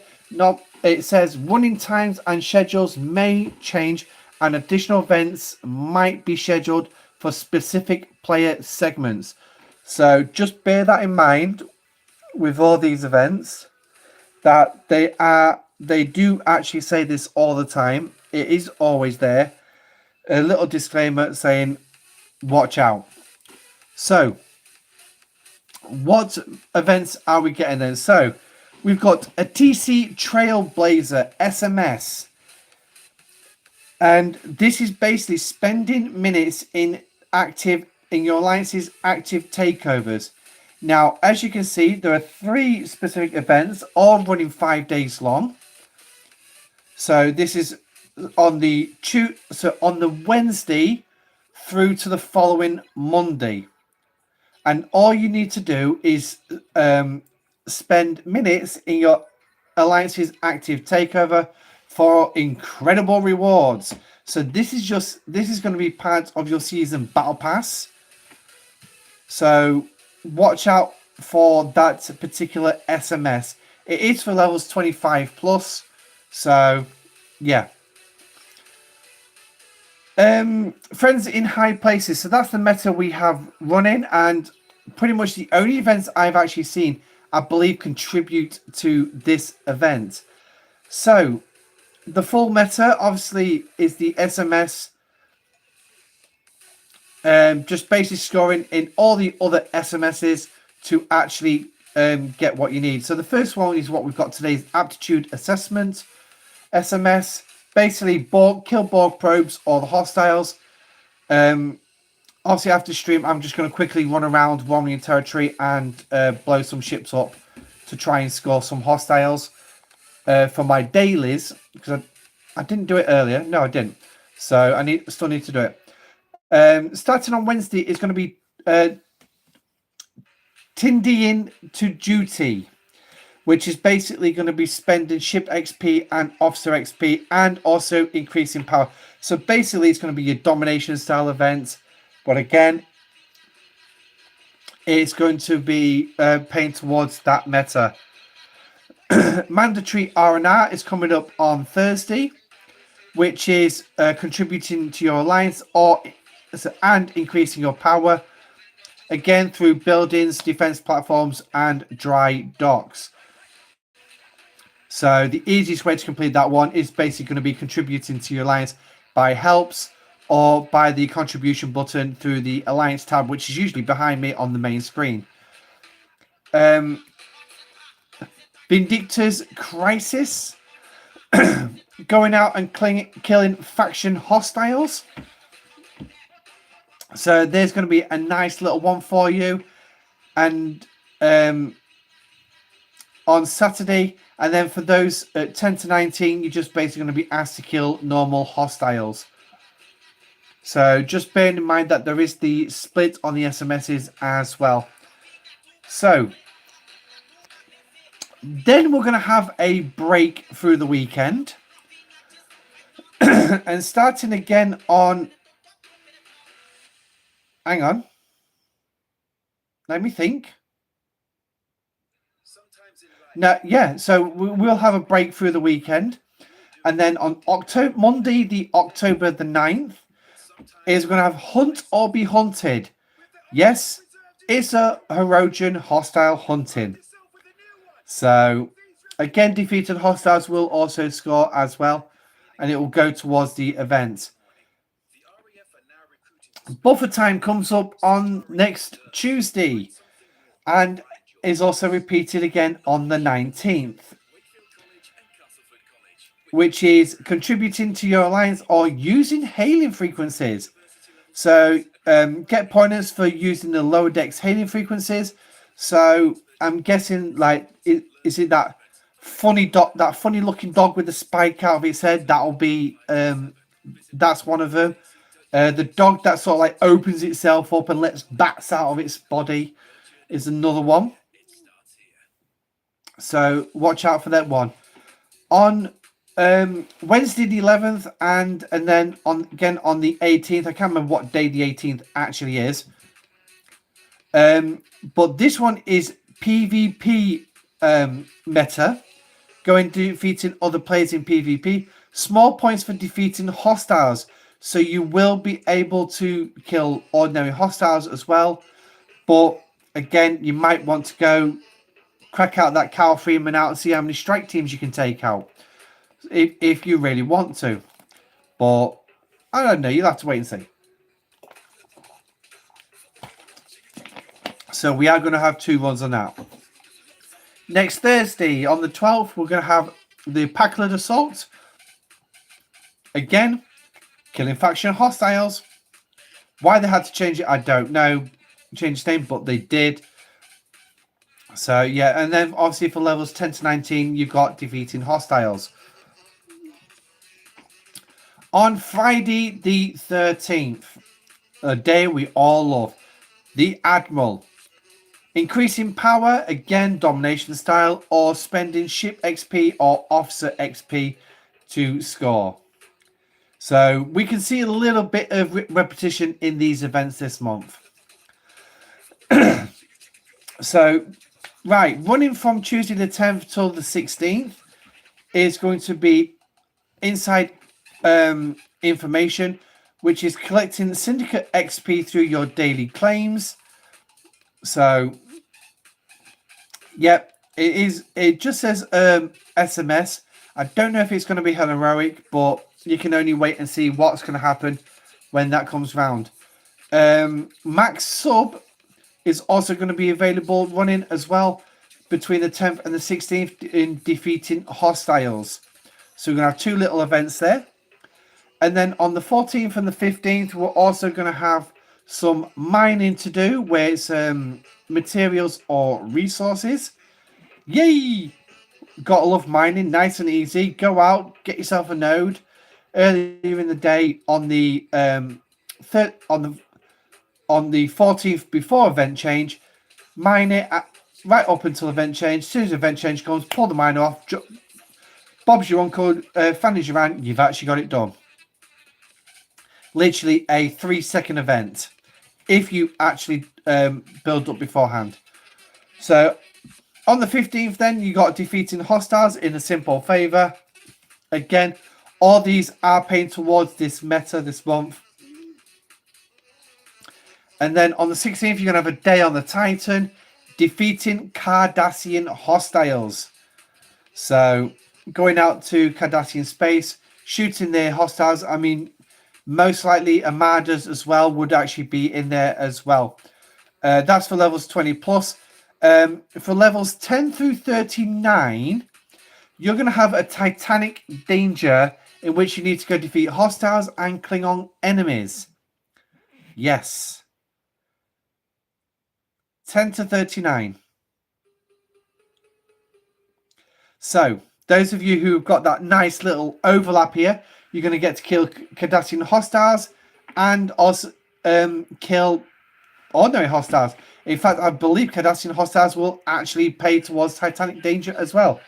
But obviously, the likes of me being a level 46, I won't see Titanic danger because, well, I'm not in that bracket. But because defeating Cardi hostiles says starting at level 20, there's going to be that 19 levels where they literally overlap. So, yeah. Rescue the pack leader, which again on the 17th is killing faction hostiles. Yay. Seriously, it's just like, can't they dream up any new events? Literally. But, I mean, they're trying all this new stuff and they can't even try look at new events. Rescue the pack leader low. This is the 10 to 19 defeating hostiles. Test of Will is coming on the 22nd. This is defeating Borg probes. Yay! And then obviously for 10 to 19, you're going to have defeating hostiles. Plenty defeating hostiles for those 10 to 19s. They're going to absolutely love it. Some of its parts, an SLB coming in, is about increasing power. So basically domination style. On the 7th and the 8th, so that's over the weekend. And then the 20th and 21st, which is going to be the final weekend of the arc. Artificial Insurrection, which is what we've got running right now for those at 40 plus. And then again, we're going to have it again on the 11th.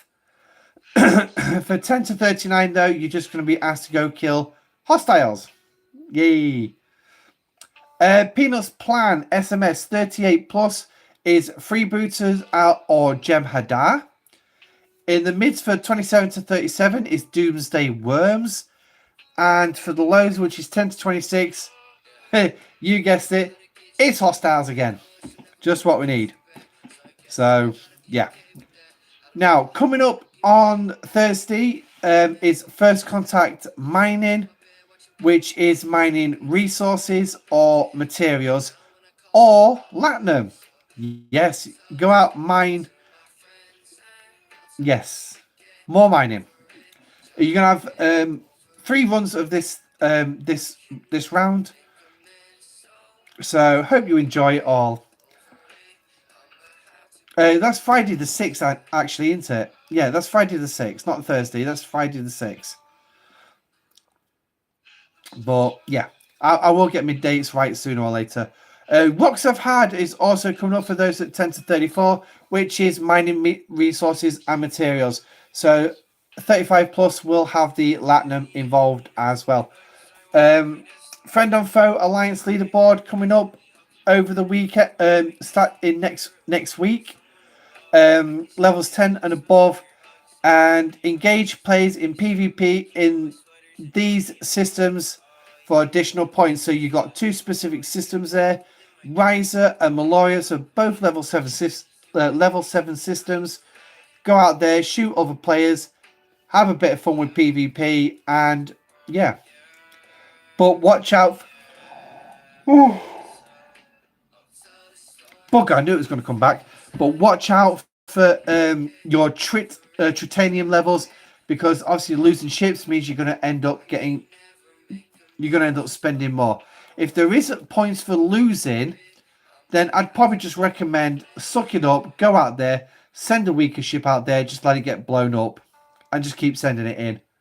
Like, I don't know, maybe like the Rialta, maybe. If there is points for losing.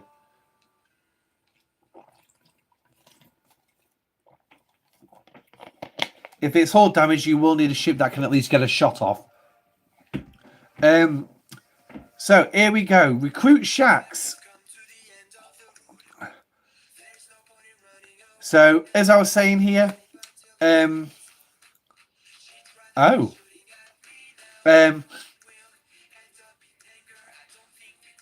yeah. Now, if I'm reading this right, there's going to be no SMS on the second weekend. We're only going to have an SLB for recruiting shacks, which is going to be your normal spend G3 or higher materials, and then the rare or epic normal directives and solo directives.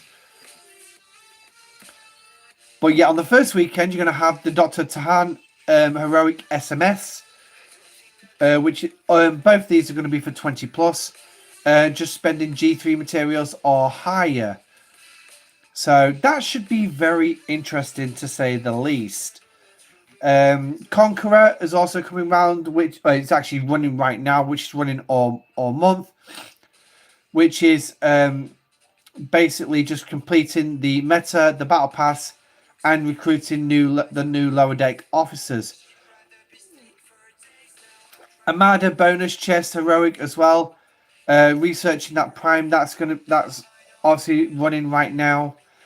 Another alliance leaderboard which starts tomorrow is Unified Forces, and then again on Friday the 13th is defeating the hostiles, FKR armadas, and helping your alliance. So scoring in that one. Event store, right. I'm actually just going to say this right now. It is not an event store because it doesn't contain all the usual stuff that an event store actually contains. It is a Dabo wheel. It contains a limited amount of stuff. I mean, we've been through the maths already this evening. So it's not an event store. Just because it's in the event store tab does not make it an event store. It's basically a Dabo wheel. So that's the way I like to look at it. So yeah. But obviously when people say to me, "Oh, have you looked at the event store?" I know exactly what they're on about. So, but then we've got the ticketed events as normal. Excuse me. Running through the weekends. Also, Jellyfish Pursuit is going to be running on the 19th and the 20th of October for players at 36 to 99. Yes, they have written 99. Also, is your solo leaderboard is for the pursuit of the Jellyfish, which you can't actually build until Shipyard 39 anyway. Jellyfish Ball is also coming around tomorrow and on the 20th.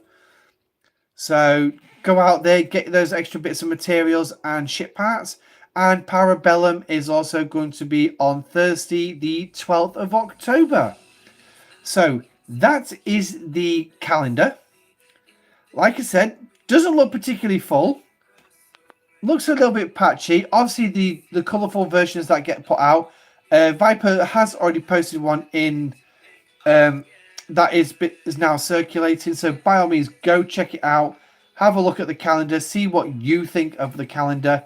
Me personally, yeah, we'll see what happens when it comes around. But anyway, So what I'm going to do, because of how tired I actually am, I'm surprised I've not started nodding on stream yet. We're going to end the stream there. Thank you everyone for joining me tonight. Don't forget to hit the like button on the way out and subscribe to the channel if you haven't already. If you do wish to donate to the channel, obviously the links for PayPal and Cash App are in the channel's description. So thank you for joining me. I do apologise for the interruption of my daughters this evening. Luckily one was faster than the other. But I do hope you enjoy the arc, and I do hope that the arc does turn out to be better than last month's. I'm not holding my breath, because it could be a waste of time. But again, those Armadas in G5 space, what a piss take in the leader chest. I won't be running them until I've heard that Scopely have actually done something about it. So, but anyway, thank you for joining me. I'm Admiral Pegasus. This is the Pegasus Show. Stay safe, live long and prosper, and I shall catch you on the next video. Goodbye.